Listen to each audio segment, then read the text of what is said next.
Teu poder sobre nós. Aleluia. Santo, santo é o Senhor, Pai. Derrama sobre nós as tuas bênçãos, Senhor. Derrama sobre nós nesta manhã a tua Shekinah, Senhor. Oh, aleluias. Santo, santo é o Senhor.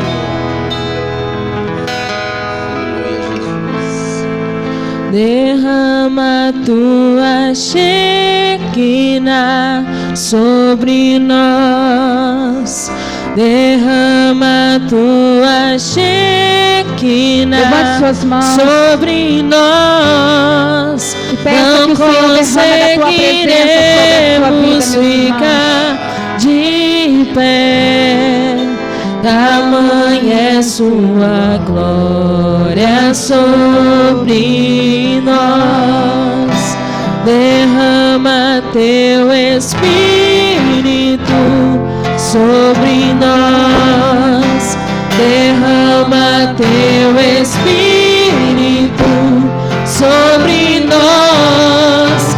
Não conseguiremos ficar de pé. Tamanho é seu poder sobre nós.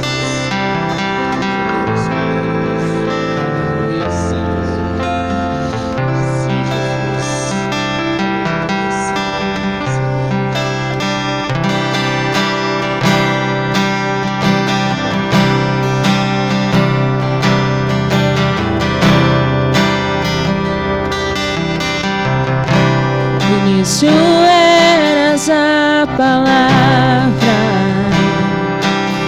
com Deus Altíssimo. O mistério de tua glória, Cristo em ti se revelou. Ó, quão lindo esse nome é! Ó, quão lindo esse nome é!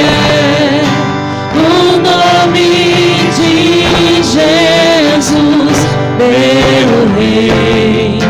Ó, quão lindo esse nome é!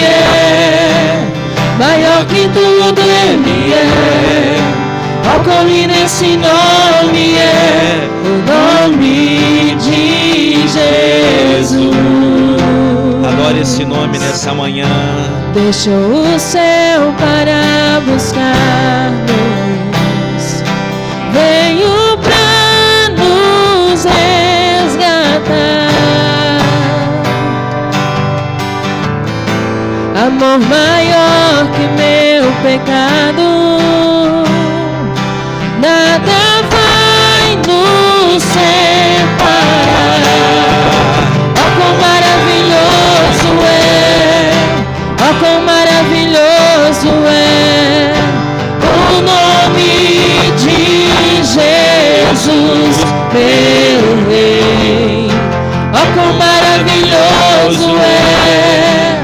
Maior que tudo Ele é.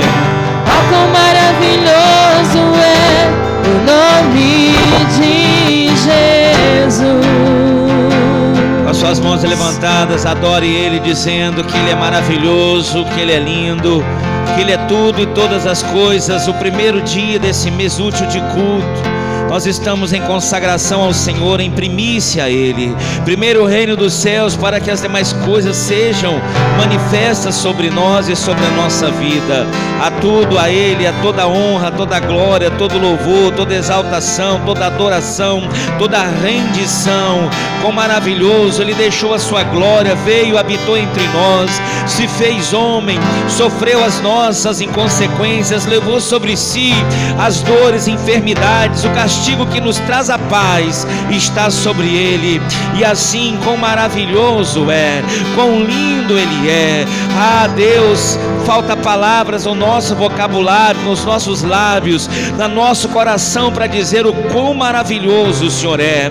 Meu Deus, como o salmista disse, que posso eu, meu Pai, oferecer ao Senhor, dar ao Senhor, meu Pai, por todos os benefícios que o Senhor tem nos concedido. meu Deus, então é buscar a tua face, beber o cálice da salvação, meu Deus, santificar, devotar a nossa vida ao Senhor, em reconhecimento, não como uma obrigação, mas simplesmente, meu Deus, como gratidão, por reconhecer o quão maravilhoso, o quão lindo o Senhor é. Assim, Deus, recebe nessa manhã a nossa devoção, o nosso culto ao Senhor. Aleluia. Oh, quão maravilhoso é, oh, quão maravilhoso é o nome de Jesus, meu Rei. Oh, quão maravilhoso é, maior que tudo Ele é. Oh, quão maravilhoso é o nome de Jesus.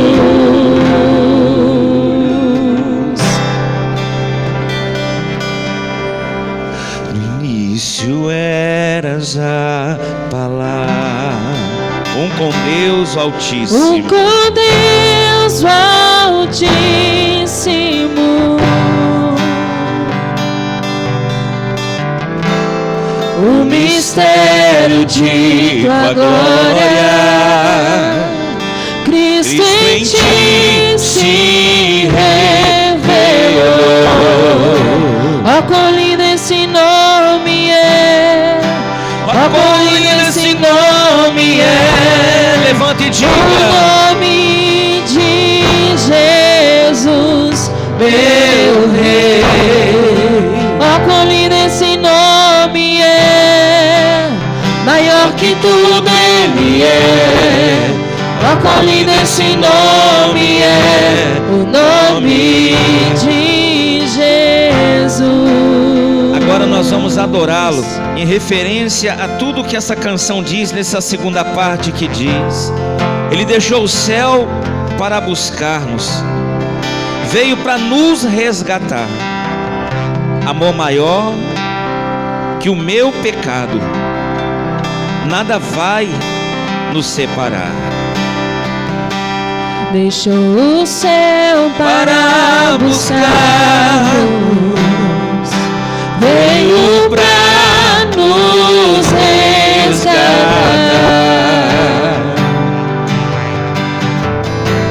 Amor maior que o meu pecado,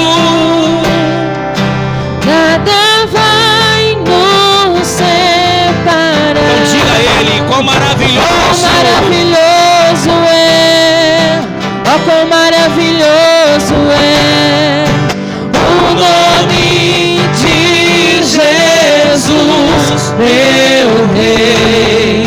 Ó, quão maravilhoso é, maior que tudo Ele é.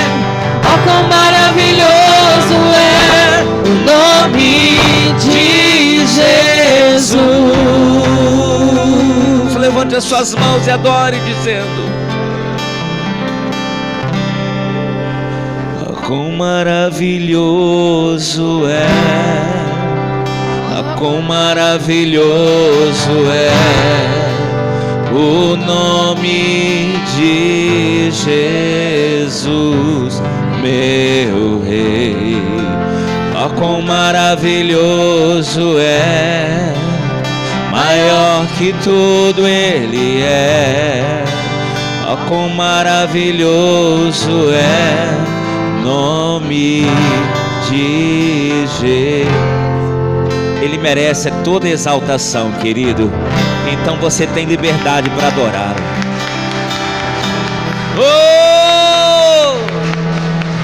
Recebe a nossa adoração, Espírito Santo. Recebe a nossa adoração. Recebe o coração da tua igreja, Deus. Recebe a adoração dos teus filhos, Deus. Aleluia. Estás aqui, movendo entre nós. Te adoramos, Deus. Te adorarei, te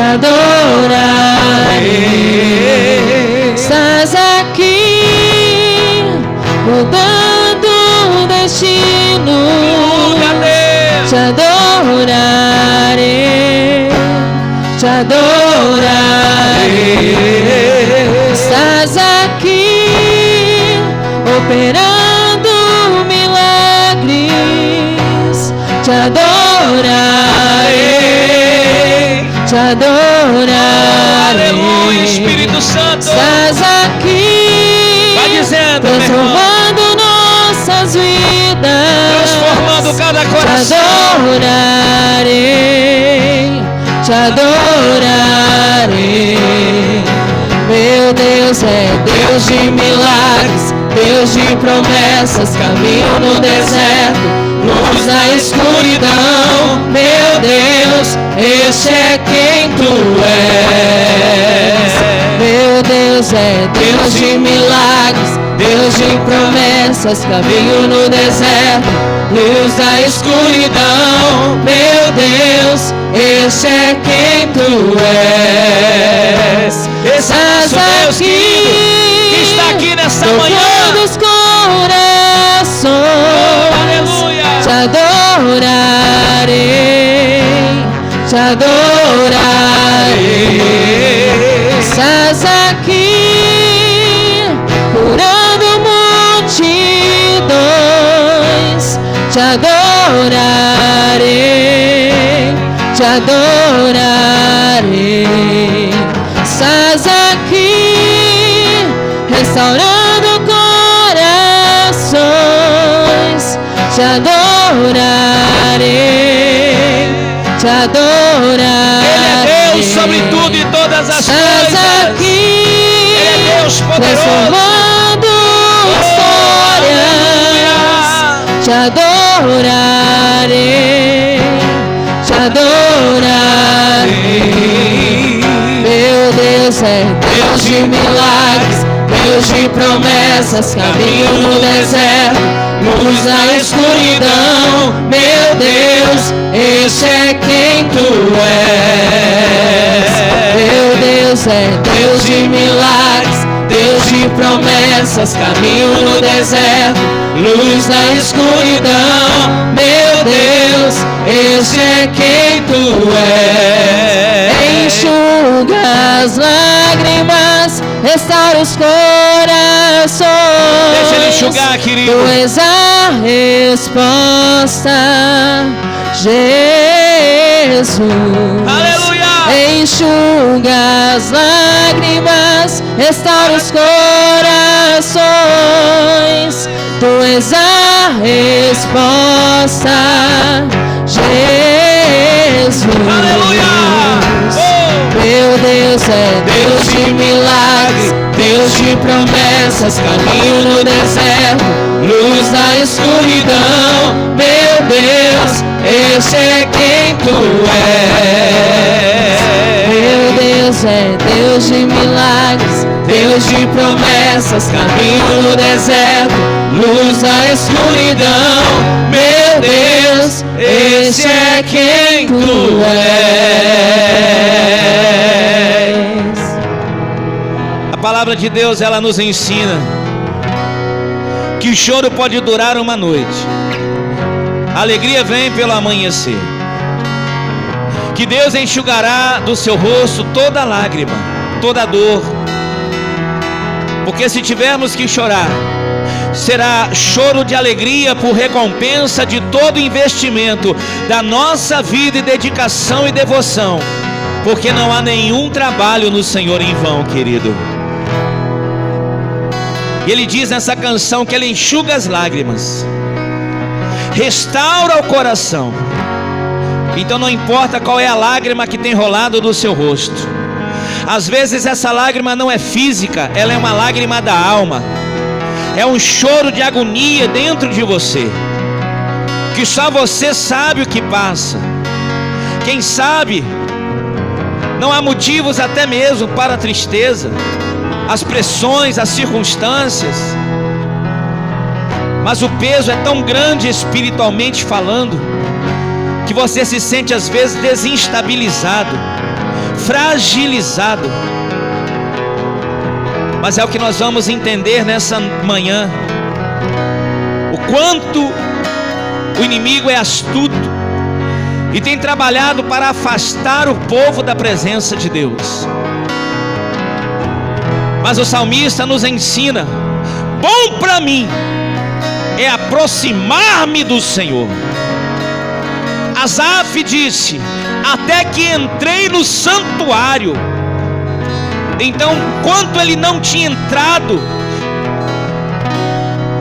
ele se desgastou tanto que ele disse: quanto a mim, quase me desviei. E é isso que o inimigo tenta, querido: nos desviar, nos distanciar, nos enfraquecer, para que a gente chegue ao ponto de quase. Muitos até chegam a realmente se afastar, realmente cair, realmente se entregar. Mas o Senhor nessa manhã quer despertar a sua igreja, passar o que o Asaf passou. Estamos todos nós sujeitos, passar o que Elias passou, desejando a morte, para o fim do sofrimento. Estamos todos sujeitos a passar. O que não podemos é dar o gosto ao inimigo de nos entregar, mas fazer o que o Elias fez: se alimentar e beber, aceitar o toque de Deus, perseverar, assim dar espaço para Deus tocar.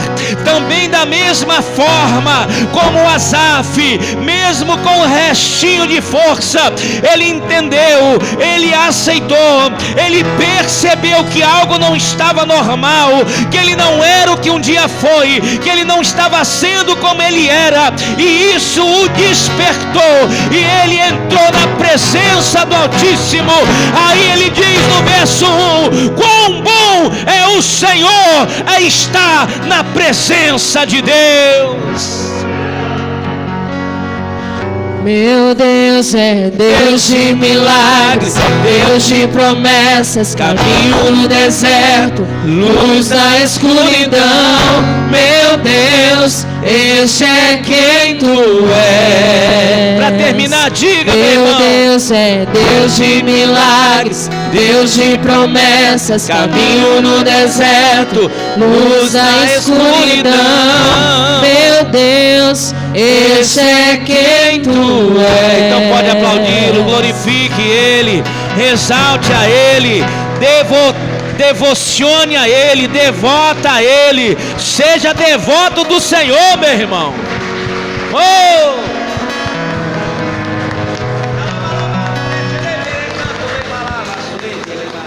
Aleluia, Deus. Sente-se, por favor, queridos. Essa é a diferença de adorar a Deus. Adorar a Deus é uma questão de estilo de vida, posicionamento. Não é uma questão de sentimento. Porque se nós formos esperarmos sentir, você não vai adorar a Deus nunca. Se você for esperar a vontade de ir, você não vai nunca.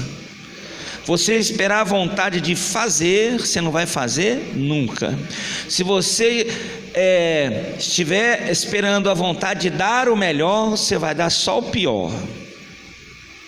Porque nós não temos vontade, desejo ou disposição para fazer nada para Deus. A verdade é essa.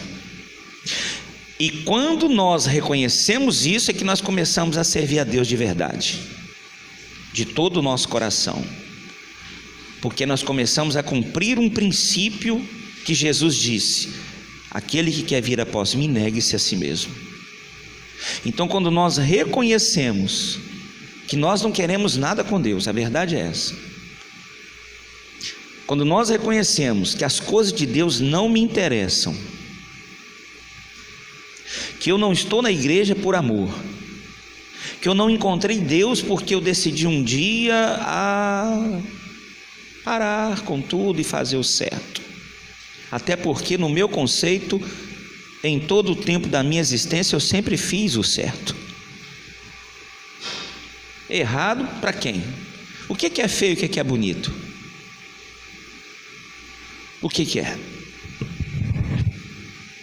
O que é certo e errado? Uai, nós estamos vendo aí uma guerra na internet muito grande sobre o certo e errado, o que é pai e o que não é.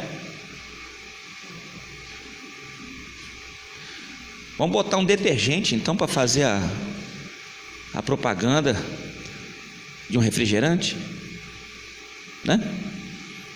Vamos botar café para fazer propaganda de leite. Mas isso é o certo hoje. Então o que é certo e o que é errado? Para Deus sempre foi certo muitas coisas, e para o povo sempre foi certo outras coisas. Então, quando nós compreendemos que o certo para mim não é o certo para Deus, então eu começo a querer mudar de vida. Eu começo a querer entender o que é melhor para mim. O meu certo ou o certo de Deus. É uma escolha. Não é obrigação.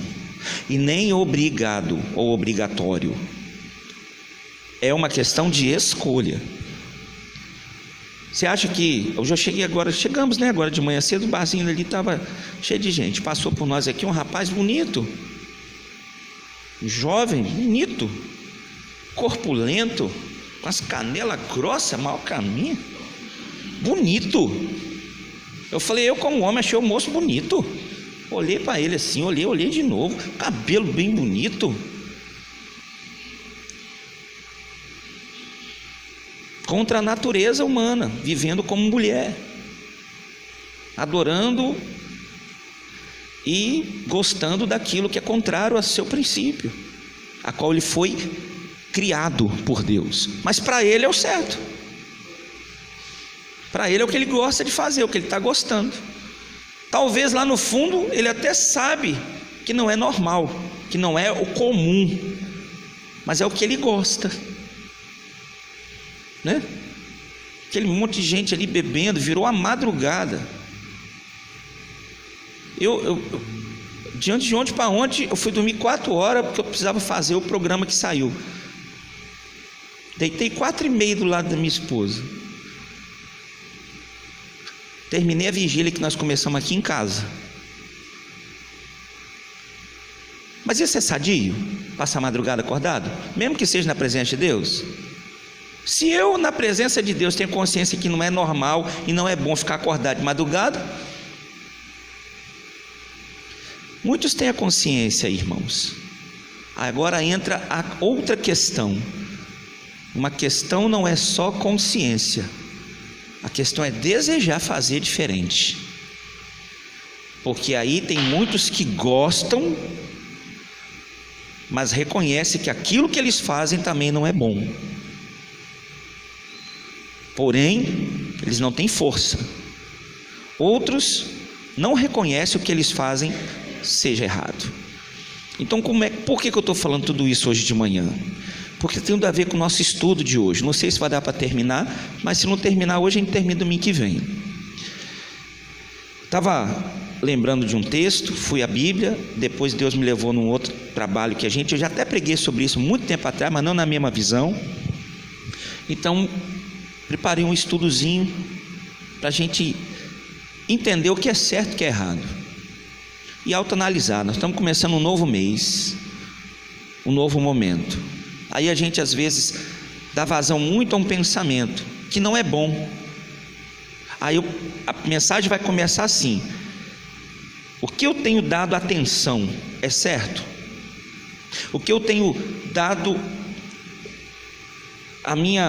o meu, vamos dizer assim, o meu melhor, não é nem o melhor, mas devotado à minha vida, é o certo? Talvez seja para a sociedade. Trabalhar 24 horas é certo? Claro, eu preciso pagar as contas, para a sociedade. Quanto mais você trabalhar, mais você vai produzir, mais você vai ganhar, mais você vai conseguir prosperar, mais você vai conseguir romper nas adversidades, mais você vai conseguir pelo menos sobressair as exigências do mês. Porém, é o certo. Quem trabalha não come, diz a Bíblia. Sabia que está escrito isso na Bíblia? Quem não trabalha, que não coma. Porém, a Bíblia também diz: há tempo. Olha como é que é um conjunto. Há tempo de dormir, de acordar. Há tempo de ficar acordado para dormir, há tempo de vir na igreja, há tempo de trabalhar, há tempo de brincar, há tempo de assistir televisão, há tempo de ler a Bíblia, há tempo de orar. Não adianta também você ficar só orando o dia inteiro, vir na igreja de manhã, de tarde, de noite também não, irmão, sou muito sincero. Não adianta não. Não adianta você ficar enfiado aqui 24 horas também não. Não adianta não vai nessa não, porque você vai quebrar o seu nariz. Tem gente que faz isso, vive vidas radicais, sabe? É radical para Deus de mais, radical para Deus de menos, radical para o mundo de muito, radical para o mundo de nada. Deus, ele preza pelo equilíbrio, nem para a direita, extremo, e nem para extremo. Deus não é extremista, nunca foi. Agora o problema é que nessa facilitação de Deus, nessa harmonia que Deus criou para nós servi-lo e vivermos e servi-lo, a gente, pela nossa natureza, a gente quer mais viver do que servir. Aí a gente vai vivendo, porque é certo viver, e a gente confunde. Então a gente precisa, irmãos, buscar equilíbrio na nossa vida. Amém, pessoal? Qual é a palavra de hoje então? Vamos embora? Vamos sair daqui para buscar equilíbrio, só isso. Equilíbrio no casamento, equilíbrio na igreja, equilíbrio no trabalho, equilíbrio na saúde, equilíbrio para tu quanto é canto. Precisa. Eu estou precisando buscar equilíbrio na minha saúde. Está difícil, porque não é fácil, irmão, você reeducar a sua alimentação. Mas é o certo, né? Mas não é fácil. Não é fácil. Você passa 40 anos fazendo tudo errado. Aí você, né? Você passa uma vida fazendo coisa errada. Aí daqui a pouco a vida te dá um choque. Você fala assim: ó, você muda ou você morre. Nós não precisamos passar por isso não, irmão. Como eu sempre digo, a gente não precisa perder para poder ter que buscar para ganhar, não. A gente não precisa se lascar todo para começar a juntar os pedaços. Vamos buscar equilíbrio enquanto é tempo. Amém, pessoal? Vamos lá? Vamos ver isso na Bíblia? Diz assim: e tudo que o inimigo deseja é que a gente viva uma vida desequilibrada. Isso parte dele, pessoal. Se você parar e analisar assim friamente esse texto de Eclesiastes, né? Há tempo para todas as coisas. Você vê que Deus está falando ali, através de Salomão, pela experiência que ele teve, só de equilíbrio, só de balanço. Vamos botar o balanço no que é certo, para que a gente não caia. Vamos começar no 2 Reis, capítulo 21, o verso de número 1 e 2.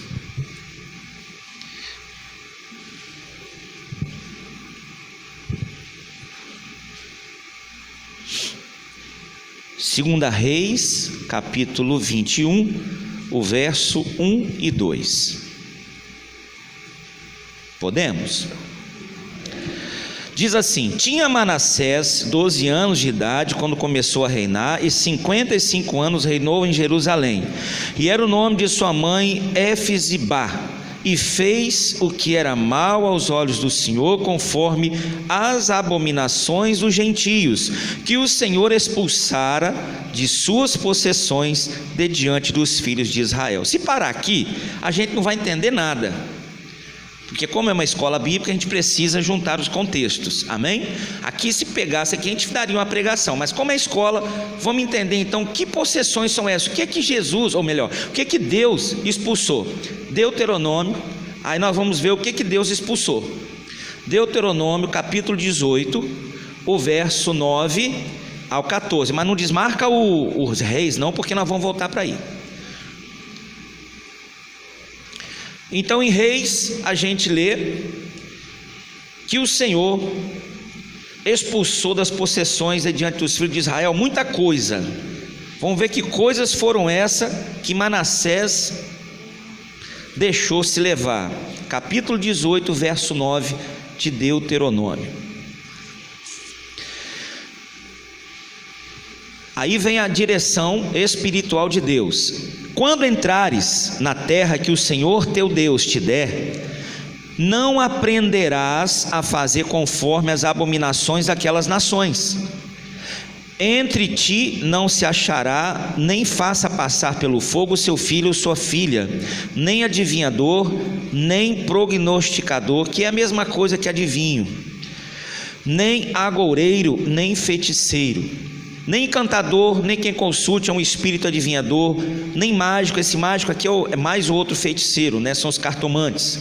Nem quem consulte os mortos, pois todo aquele que faz tal coisa é abominação ao Senhor, e por essas abominações o Senhor teu Deus o lança fora de diante de ti.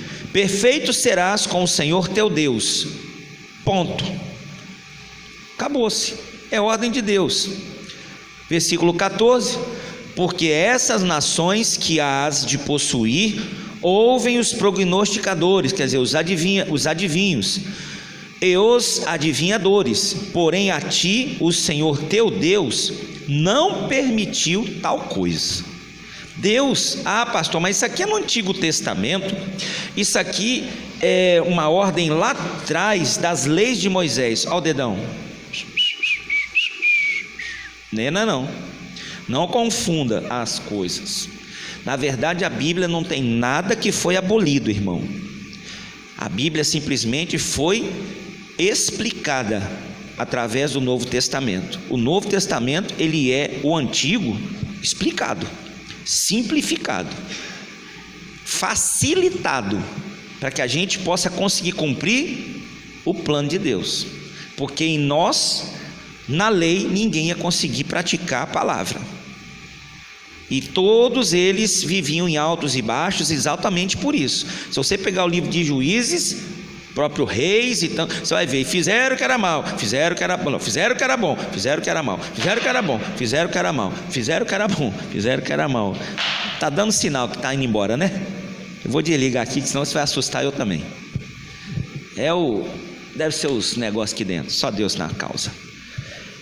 Então, se você pegar por causa do peso da lei, você vivia só assim, alto e baixo, alto e baixo, alto e baixo. Aí Deus pega, cria um plano chamado Jesus, por causa de tudo que o homem fez, e facilita tudo, cumpre nele tudo e fala assim: está tudo pago, você não precisa gastar um centavo mais, está tudo pago, comprado, pago, e por um grande e alto preço. Agora você só precisa pegar o projeto pronto e executar. Detalhe, a parte pior eu já fiz, essa você pula, você só fica com a melhor parte, que é a parte mais fácil. Mas também mesmo, eu vou te deixar um ajudador. E se você não souber o que fazer, pede para mim que eu te mostre como é que faz. Não é assim que está escrito? Quem não tem sabedoria, peça. Olha, irmão, a gente tem tudo para fazer a coisa certa, tudo. Só que aí entra exatamente o que a gente falou, os desequilíbrios. Às vezes a gente faz o errado querendo acertar. Esse é o detalhe. Não é por maldade, não é porque a gente é mau, porque a gente quer fazer o que é mau aos olhos do Senhor. Não. Eu vou te mostrar isso no Reis. Manassés fez o que era mal porque ele era perverso. Depois dele veio Amon, seu filho. Depois dele veio Josias. Nós vamos chegar lá. E Josias fez o que era reto, mas depois ele olha e fala assim: tá tudo errado o que eu estou fazendo. Mesmo querendo acertar, ele estava errando. Por quê? Porque ele estava seguindo exemplos de outras pessoas e não da palavra. E é um cuidado que nós temos que ter no tempo de hoje, porque hoje está muito fácil tudo que está acontecendo aí. Sabe o que a gente aprende no capítulo 21, verso 1 e 2? Você que gosta de anotar, se você não está anotando, não tem problema, guarda na mente, no coração. Simplesmente aqui Manassés pega uma nação que Deus tinha santificado, purificado, e incorpora nela, traz de volta os costumes que haviam sido tirados. Essa é a realidade da igreja de hoje, irmão. Muitas coisas que os crentes não faziam lá atrás, porque se convertiam a Jesus Cristo, hoje os crentes de hoje faziam o povo do passado passar vergonha, irmão. Eu fico brincando, eu falo assim: Abraão, Isaac, Jacó, esse povo fizeram Paulo, né? Eles devem se remoer no túmulo assim. Brincadeira, lógico. Vai assim: eu sou cristão. Ele falou: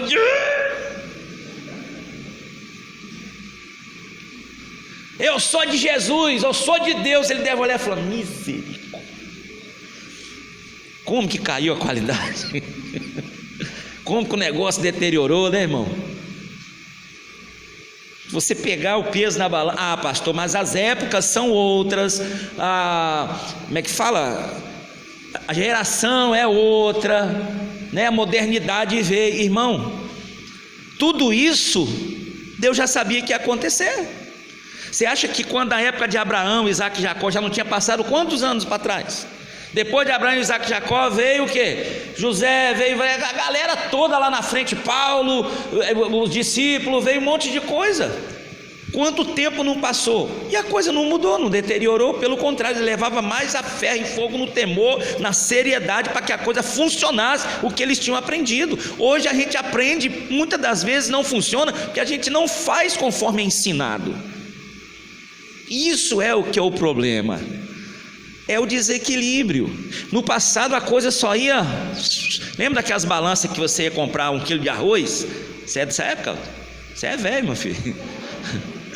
Lembra que você chegava assim na venda, aquele saco, né? Pegava assim, não é isso, mano? Você também é velho, né? Aí você bota assim, em cima assim. Aí botava o pezinho, né? Essa é a nossa vida, irmão. De um lado, o inimigo sempre vai querer botar uma grama a mais. Do outro, Deus colocando o peso da palavra para equilibrar. Tirou ali, caiu, Deus fala: acrescenta. Colocou demais, Ele fala: equilibra. A gente precisa chegar nesse consenso com a gente mesmo, irmão. Senão a gente vai pender para o lado errado. Eu não estou falando isso da minha cabeça. A Bíblia diz que nós seremos e somos medidos na balança. Foste medido na balança e achado em falta. Quem já leu isso na Bíblia? Está na Bíblia, irmão. Está na Bíblia. Então a balança da vida, nós temos que andar nela em equilíbrio todo dia. Porque todo dia o inimigo quer colocar ou tirar, e Deus está ali trazendo, acrescentando, tirando, dando, mudando, para que a gente não ceda. Então, por isso que é difícil servir a Deus, pastor. Não é difícil. Sabe por que não é difícil? Porque quando a gente decide fazer o que é favorável, o certo de Deus, e desfavorável ao que é certo para nós vamos ganhar uma briga somente com a gente, irmão, porque o diabo já foi vencido. O problema é que a gente, quando não favorece ao que é certo a Deus para nós e favorece ao que é certo para nós ganhamos dois inimigos. Por isso que a pessoa fala assim: é difícil servir a Deus. Por quê? Porque ela fica com a boa consciência lá, mas desequilibra lá, aí dá duas medidas, uma contra ela por ela mesma e um material a favor do diabo contra ela também. Então por isso que ela deseja mudar a mente, mas não consegue, deseja mudar as ações, mas não consegue, pede para Deus, mas não é respondida. Por quê? Porque o equilíbrio está errado, a balança está desfavorável, os desejos íntimos, a vontade real da sua natureza não está disponível a Deus. Porque quando Deus fala, não é Deus fala não, é só pastor, ele está mandando um recado para mim, isso sim, agora está usando a palavra. Não é assim? Aí o coração vai engodando, a mente muda, eu chego, não concentro, não oro, aí eu falo, é muito problema, vou dar um tempo, sabe, e nisso a minha consciência não muda, eu continuo sendo bom de mente, não voltei a fumar, não voltei a beber, não voltei a xingar, só de vez em quando, porque é muita pressão. Aí eu me distraio lá numa televisão normal, e nisso eu vou desequilibrando a minha vida espiritual, e vou preenchendo a minha vida com outras coisas, e tirando o espaço de Deus, fico a boa consciência, vazio de Deus e cheio de outras coisas, não percebo, porque a minha consciência ainda está ligada no Senhor. É como uma pessoa, irmão, vivendo no aparelho, só, na UTI espiritual, ele está sustentado por um aparelho, pela misericórdia, por alguém que intercede, está ali, mas ele está sem vida. Vamos para dentro da Bíblia? Tem aparência que vive, mas está. Vê se não é assim os sintomas: perda de vontade, distanciamento, peixe fora d'água no envolvimento, não se sente parte mais. E digo mais, tenho certeza, porque eu já passei por isso, então eu falo do que eu já vivi, eu não falo de teoria, eu falo da prática. Nós não fomos feitos numa escola teológica, irmão, a gente foi forjado na pancada, e é até hoje. A verdade é que nem na oração, dentro e fora da igreja, seja sincero contigo mesmo, como eu sou comigo, você não consegue sentir como um dia sentiu, e nem concentrar como um dia concentrou. Para fazer uma oração desse tamanho, você começa ela várias vezes. Isso quando ora. Do normal, ora igual todo dia. Quantos anos? A Bíblia diz que a nossa boca seria enchida de bens do Senhor. Por quê? Porque infelizmente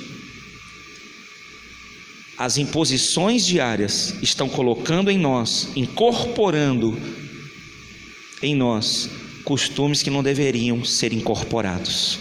Amém, pessoal? Isso é culpa sua? Isso é culpa minha? Olha o dedão. Não, ninguém é culpado. O Manassés, sim, ele tinha o exemplo do certo, mas ele decidiu fazer errado. No nosso caso, nós estamos tomando isso tudo como exemplo. Ninguém aqui é Manassés, mas nós temos que pegar esse texto e trazer para a nossa realidade. O Manassés incorporou na casa de Deus, no templo, no povo de Deus, aquilo que Deus tinha. Qual é a lição para nós hoje? Não deixe o inimigo, aquele que faz o que é mal aos olhos do Senhor, amém? Incorporar na igreja, que é você, aquilo que Deus já tirou. Amém, pessoal? Se Deus um dia tirou aquele distanciamento que você tinha dele, não deixe o inimigo colocar distanciamento de novo, não.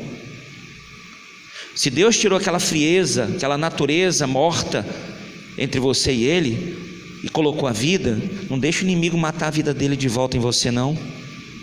Você está entendendo a mensagem agora? Não deixe incorporar aquilo que Deus já desincorporou. Amém? E vamos ver o que aconteceu mais. Manassés foi uma coisa séria para o povo de Deus, irmão. O que mais que fez? O versículo 3 agora, do capítulo 21. Porque tornou a edificar os altares de Ezequias, seu pai, que tinha destruído, e levantou altares a Baal, e fez um bosque como o que fez Acabe, rei de Israel, e se inclinou diante de todo o exército dos céus e o serviu. Sabe o que ele voltou a fazer aqui de novo? Levar o povo. O Ezequias, você sabe quem foi. Ezequias, ele fez uma restauração, consagração, ele fez uma revolução espiritual. Ele morre e vem o outro e faz tudo diferente. Aqui nós vamos trazer para duas naturezas. Nós não podemos permitir, irmãos, que a natureza criada por Deus seja destruída pela natureza criada pelo inimigo. Nós viemos da natureza do inimigo, foi totalmente recriada em Cristo, mas nós não podemos deixar a outra fase da vida destruir o que Deus já fez. E quantas pessoas você vê que o diabo, a natureza nova, né, a outra fase da vida dela, um novo tempo, vem e destrói tudo que Deus já fez. Um dia ela era quem ela era, aí Deus entrou, reino de Ezequias, só para a gente figurar, né? Reconstrói, restaura tudo, santifica tudo. Daqui a pouco vem Manassés e destrói os altares tudinho, e levanta outra pessoa de novo, falando: nossa, estou reconhecendo fulano, mas não, tem isso ou não tem? Nossa, fulano, ele era mais sereno, o que está acontecendo? Fulano era mais para dentro, mais firme, mais dentro. Por que está assim? Tem que ver quem é que está reinando, se é Ezequias ou Manassés. Amém, pessoal? Qual é o espírito que está na nossa vida? Qual é o equilíbrio, o desequilíbrio? É o muito a ver ou nada a ver? A gente precisa entender isso, senão a gente dá material para reis reinar na nossa vida, e só há um que deve reinar, que é o Rei Jesus Cristo. Amém, pessoal? Não deixa outro rei reinar na sua mente não, dentro do coração não. Permaneça na obra que o Senhor já fez. Não deixe o outro rei destruir o que Deus já fez e começar a reinar com obras destrutivas, incorporar e levantar outros altares. Foi o que ele fez na casa de Deus. Destruiu tudo que um dia foi feito, os altares de Deus, e levantou outros. É quando a gente não percebe, mas os desequilíbrios começam a levantar outras preferências na nossa vida. E a gente precisa ter cuidado como povo de Deus, restaurado, altar de Deus, para esse altar não ser destruído. E daqui a pouco aí tem outros altares, e aí a gente está devotando a nossa vida a outras coisas, e colocando outros troféus, sabe? Outras coisas. Eu vou falar um testemunho aqui, não vou falar o santo, vou falar o milagre, que é uma questão de confissão pastoral, mas a gente usa figurativamente as coisas como Jesus usava para nos edificar. Um dia um colega de altar, 10 anos, lutando contra o pecado junto comigo, na vida de tantas pessoas, inclusive na dele. Conheci o pastor que discipulou ele, e o pastor era muito feliz por ter visto quem ele se tornou.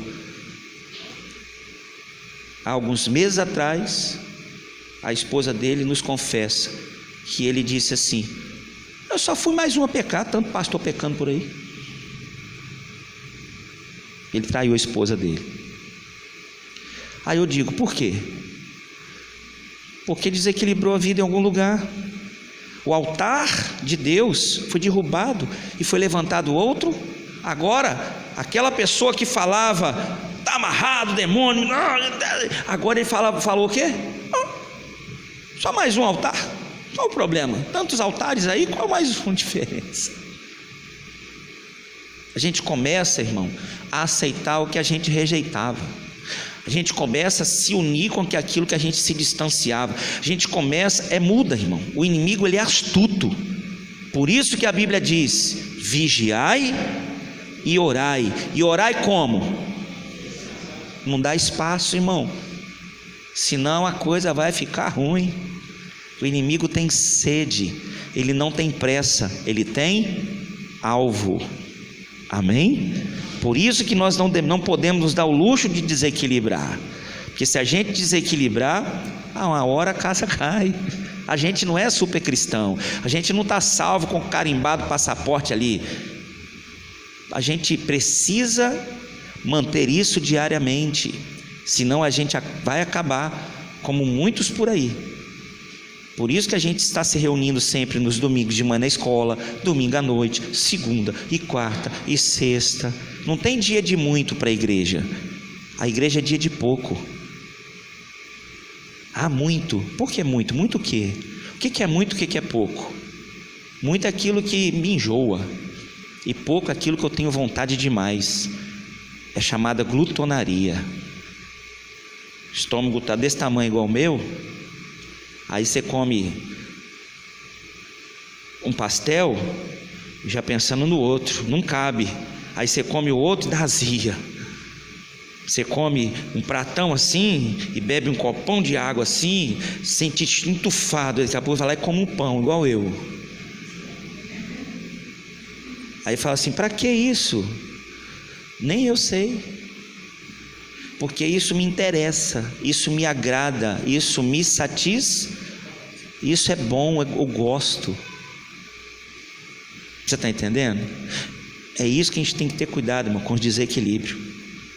E às vezes a gente está alimentando um lado que não deva ser alimentado, pelo dizer, como eu dei o exemplo aqui da comida, amém?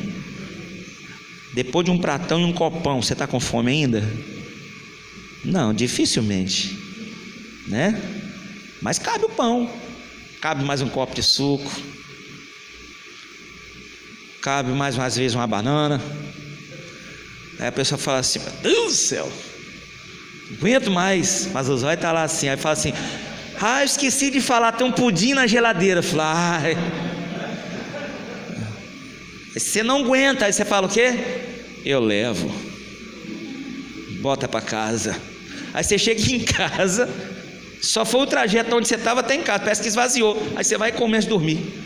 Não mudou nada, irmão, porque aquilo satisfaz a sua natureza. Olha o que Manassés fez: destruiu um reino pronto. E a intenção do inimigo: destruir um reino pronto, a qual Deus te criou como rei e sacerdote. Amém, pessoal? Não deixe isso acontecer, não. Pelo contrário, use de equilíbrio, use o fluo do pudim, do pão, da água, da comida, mas sem preencher o espaço que seria de Deus. O que eu quis dizer com isso? Que às vezes a gente vai preenchendo tanta coisa sem perceber, que na hora daquilo que é bom mesmo, fala assim: aí, rapaz, hoje eu saí à tarde, vou almoçar na casa da mamãe, acho que aquela comida não me fez bem. A comida, né? Fala assim, aquele fiapinho comia aquele feijão tropeiro, aquele fiapinho assim que tinha lá daquela negócio, como é que é, verdezinho lá? Couve, me fez mal. Sabe? O fiapinho, sabia que aquele fiapinho da coisa não era bom. Então, melhor fazer, sabe o que? Hoje eu não vou não. Vai você, bem. Aí o bem olha e fala assim: ah, não vou ser você não. Ah, Deus não vai ficar triste não, né? Não, que a gente encheu tanto de tanta coisa que não sobrou espaço para Deus, né? Eu estou falando da comida, né? Mas a gente enche tanta vida de tanta coisa durante o dia, e o inimigo vai só ali, ó, não precisa não, você está cheião de Deus, cheião do Espírito Santo, cheião de boa mente, cheião de bons pensamentos. Mas e o Espírito Santo? Preenchimento, transbordar, autoridade no mundo espiritual, capacitação de Deus, fé que vem pelo ouvir e ouvir pela palavra, comunhão no partir do pão, o clima, o ambiente. Que aqui o único espírito que influencia é o santo, meu irmão. E quantos ambientes durante o dia você passa com tantos espíritos que vão te influenciar? Pare e pensa nisso. Amém? A gente não para. Isso é um perigo. A mente não vai mudar, mas a influência muda. As artimanhas influenciam, as circunstâncias nos dominam. Às vezes a gente não sabe o nosso real estado, né? Só fazendo um exame. E a Bíblia diz: examine esse homem, fez quando é bom, irmão. A gente analisa: não estou sentindo nada, estou bem, estou tranquilão. Aí você vai lá, faz um exame, fala: rapaz, Eu não estou sentindo nada, o colesterol está lá no pico. O médico olhou e falou assim: como é que você está em pé? Mas eu não estou sentindo nada. Foi igualzinho quando eu fiquei os dias internado. Eu não estava sentindo nada, zanguei com o médico, briguei com o médico. Pensei em levantar e ir embora. Ela estava do outro lado, diante do Espírito Santo, irmão. Fui lá, zanguei com um, zanguei com outro. Quando me transferiram de ambulância de um lugar para o outro, eu fui na ambulância reclamando com a mulher. Cheguei no outro lugar, tinha as pessoas me esperando. Eu falei: o que eu tenho? Eu não estou sentindo nada. Aí uma vira para a outra e falou assim: ele está querendo enganar nós. Diante de Deus eu estou falando isso para você. Foi o que aconteceu comigo. E eu não estava sentindo nada. Sentindo nada. Às vezes a gente está muito pior do que a gente imagina e acha que está benzão, irmão. Naquele tempo que Jesus chegará e falar assim: ó, apartai-vos de mim que eu não te conheço. Como não? Preguei, escola bíblica de manhã, falava, arrebentava, orava, o povo era curado. Ele falou assim: mano, eu não conheço não. Essas pessoas todas vão achar que se achavam bem, irmão. Se achavam bem. Mas no padrão, amém? É o que a gente começou falando, o conceito de certo e errado, de bom e de ruim. Mas para o Manassés estava tudo certo, errado era o povo. Vamos continuar para a gente chegar no final. Então aqui 2 lições: incorporou e tornou-se novamente dependente do que um dia ele foi liberto. Versículo 4 e 5, só para a gente caminhar. Edificou altares na casa do Senhor, na qual o Senhor tinha falado: em Jerusalém porém o meu nome. Também edificou altares a todo o exército dos céus, ambos os átrios da casa do Senhor. Sabe o que aconteceu aqui? Aqui eu já falei, né? Destruiu os altares de Deus e levantou outros altares. Aí ele já entrou dentro do que eu falei. Versículo 8 e 9, para a gente correr um pouquinho.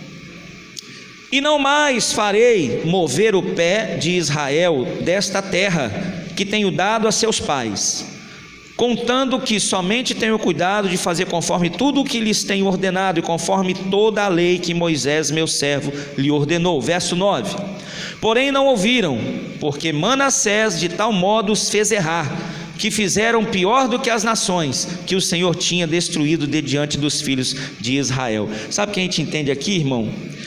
Eles começaram a viver uma prática tão comum e se esqueceram,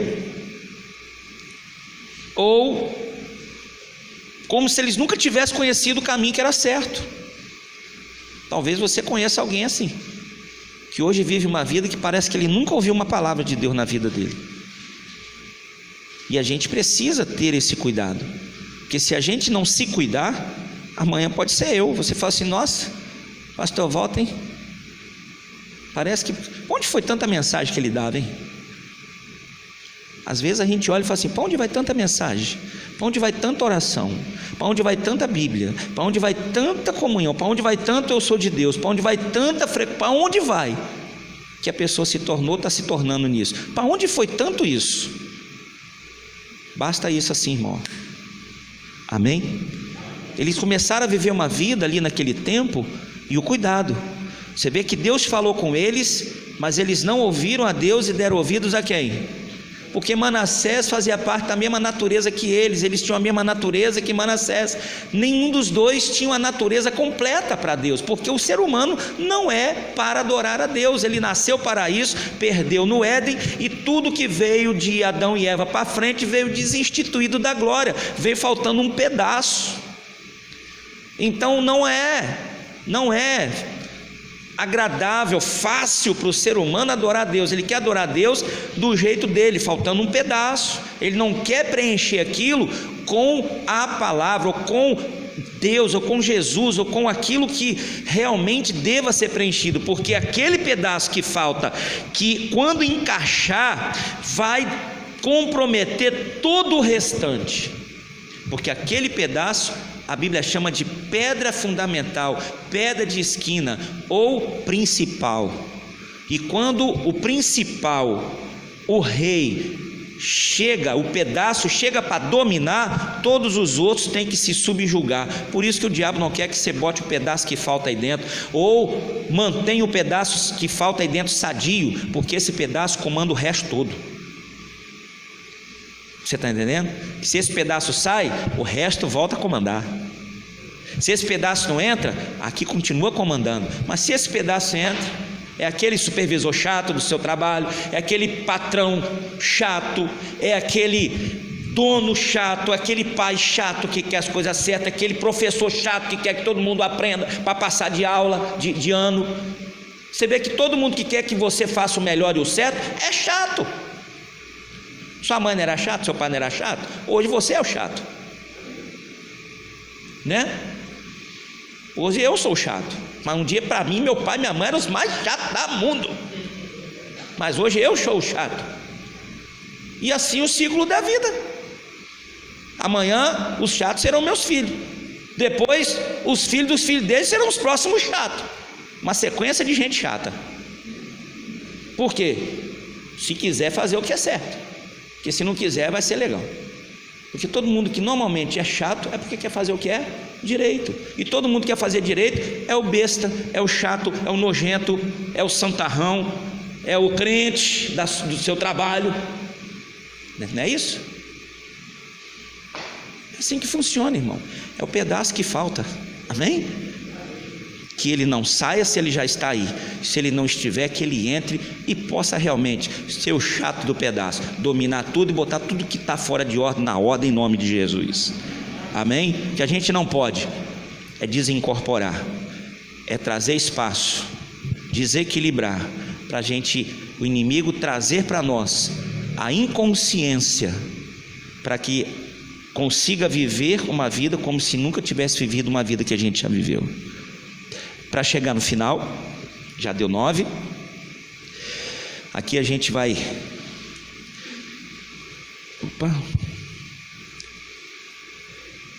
Versículo 16.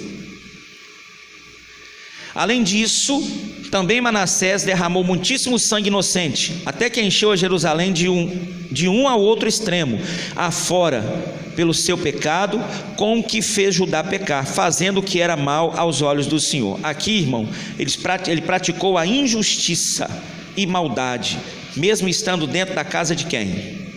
Do Senhor. O inimigo, ele não preza pela justiça.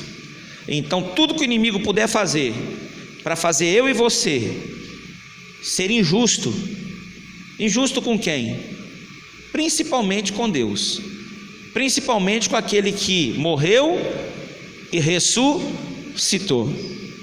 Ser injusto com as coisas de Deus, ele vai buscar fazer. Amém? Aí tudo bem, passou, morreu ele. Aí veio Amon, seu filho, fez tudo que não prestava. Você pode ler aí no finalzinho, no início, no final do capítulo aí, no início do próximo capítulo, a história de Amon, que não é o nosso foco agora. Aí Amon, de tão ruim que ele era, o pessoal armou uma cama de gato para ele, matou ele dormindo. Ele era tão odiado que até o seu próprio povo matou ele. E aí não tinha mais ninguém, porque foi precocemente. Aí Josias, com 8 anos de idade, capítulo 22, se não me engano, início, e reinou, e começou a reinar Josias com 8 anos de idade, é isso? Mais ou menos? Aí Josias começa a reinar, cresce, aí chama um moço, e a Bíblia fala que ele fazia tudo que era reto aos olhos do Senhor, não é isso que está escrito aí? Sim ou não? Fazia tudo que era reto, beleza. Aí um dia ele chega e fala assim: olha, justo que ele era, falou assim: ó, pega todos os valores que estão aí arrecadados, leva para os obreiros da casa do Senhor, que a casa do Senhor, em primeiro lugar, está tudo deteriorado, vai precisando de pintura, reforma. Você vai lendo que está tudo isso aí que eu estou falando para você, capítulo 2, 3, 4, está tudo isso aí. Aí chamou-os e Deus separou os dinheiros e mandou e tal. Aí no finalzinho diz assim: e ninguém prestou conta de nada. Por quê? Porque era um povo fiel. Aí passou, ele chama o seu servo lá, acho que é o Quias, e fala assim: ó, vai ao sacerdote Atan, sei lá, eu acho que é mais ou menos isso que está aí também, e pede para ele distribuir tudo isso aqui. Aí chegou lá no sacerdote, vamos ler isso na Bíblia? Chegou lá no sacerdote, na casa do Senhor, versículo 4: sobe a Euquias, o sumo sacerdote, para que tome o dinheiro e tal. Versículo 7: porém não se pediu conta ao dinheiro. Sabe por quê? Porque todos eram fiéis, procediam com fidelidade. Verso 8: então disse o sumo sacerdote Euquias ao escrivão Safã. O que ele disse? Achei o livro. Isso aqui que eu já tinha pregado há um tempo atrás. Achei o livro. Aonde que ele disse que achou o livro? Irmão, o problema é que o livro não estava perdido. Quando fala essa palavra achei, parece que o livro estava perdido. Não, o livro estava onde ele deveria estar, na casa do Senhor. É como uma pessoa chegar na igreja e falar assim: nossa, achei lá na igreja uma paz.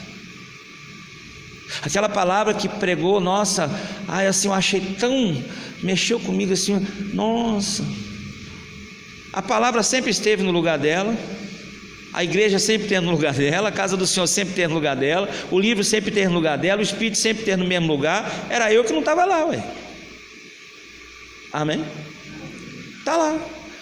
O livro estava na casa do Senhor. Se tivesse assim, achei o livro enterrado lá no pátio exterior, opa, era uma coisa, mas achei o livro na casa do Senhor. Então, opa, tem alguma coisa errada com aqueles que estavam dentro da casa do Senhor, que estavam dentro da casa do Senhor sem contato com o livro que estava lá dentro.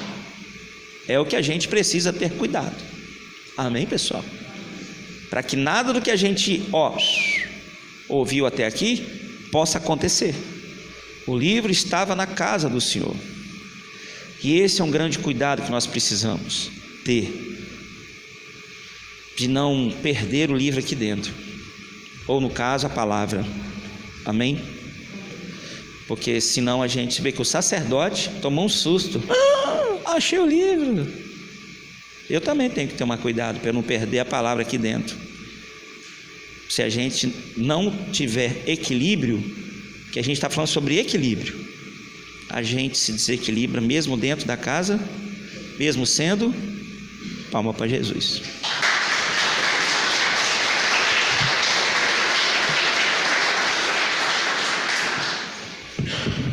Vamos lá, pessoal, vamos orar, que eu sei que você quer tomar seu café, e hoje já foi uma bênção. Deus já falou tudo que tinha que falar. Amém?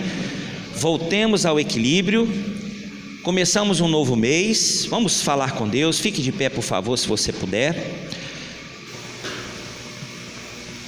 Não deixa nada desequilibrar. Hoje, nessa manhã, nessa noite, nesses dias, nesse tempo, nessa nova semana que vai se iniciar, faça uma análise, fala: meu Deus, será que eu estou desequilibrado em algum lugar?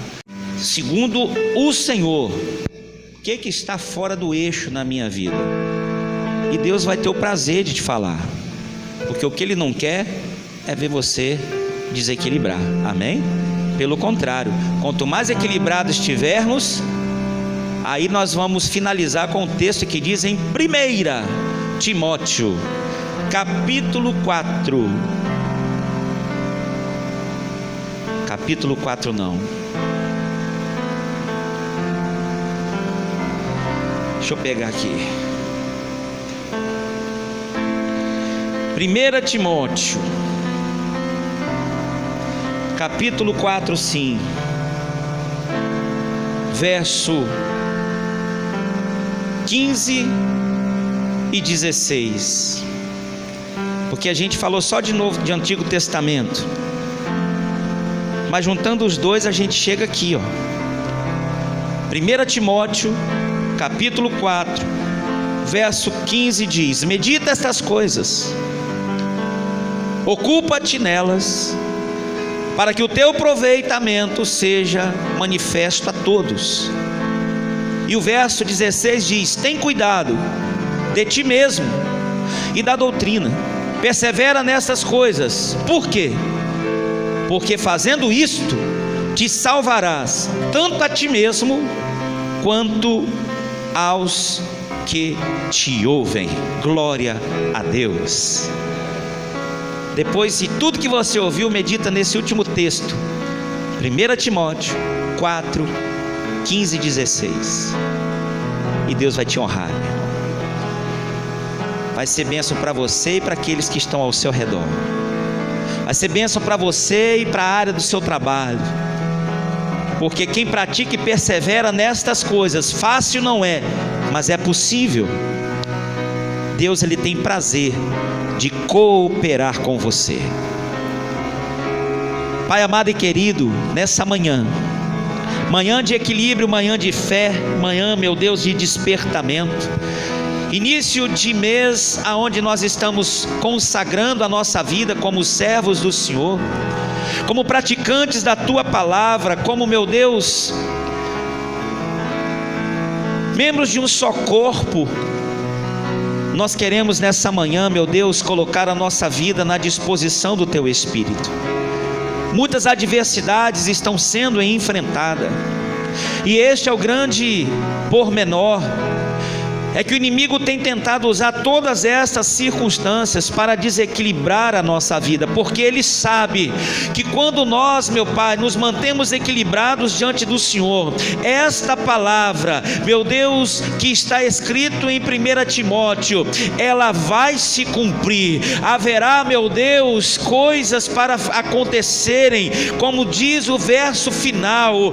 Meu Deus, haverá mudança, haverá bênção, salvação, tanto para nós quanto para todos aqueles que nos ouvem, meu Pai. Então eu peço, meu Deus, ao Senhor nessa manhã, fortalece, meu Deus, esse irmão, fortalece essa irmã, levanta esse, meu Deus, que precisa ser novamente aprumado. Meu Deus, dá vigor, dá força a esse que diz: eu não sei mais, eu estou realmente precisando. Então renova, meu Pai, passa com a Tua unção, toca do alto da cabeça a planta dos pés, e que haja neste coração, meu Deus, a fervorosidade do Teu Espírito Santo. Meu Deus, em nome do Senhor Jesus, eu te peço que o fogo do Senhor, o fogo consumidor, consuma todas as mazelas, consuma todo o mal, consuma tudo aquilo, meu Deus, que o inimigo tem lançado para pesar,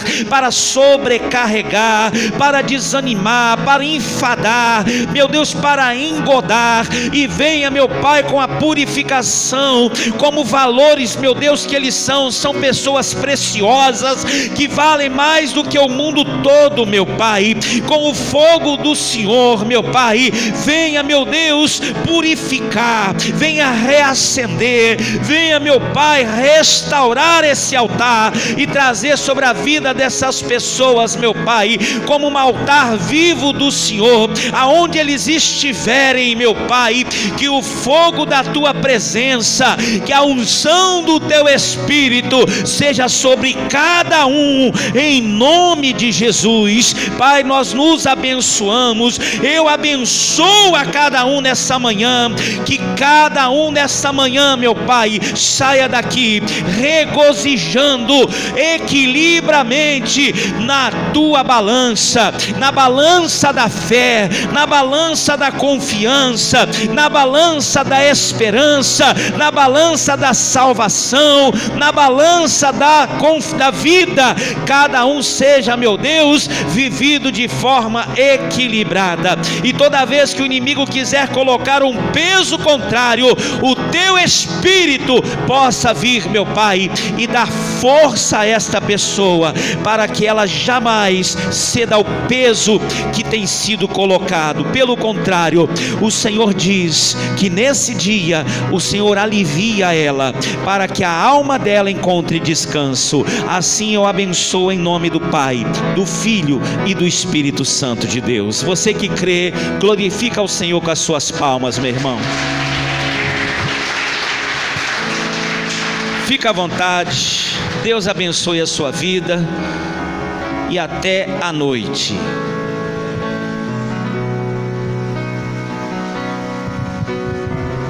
Amém, meus irmãos. Vamos agora ofertar ao Senhor com muita alegria no nosso coração. Você que trouxe a sua fidelidade, trouxe a sua oferta, você apresente ao Senhor, nós vamos abençoar.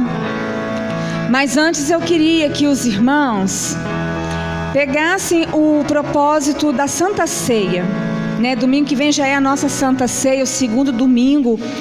E como nós estamos nesse propósito da gratidão, nós vamos preparar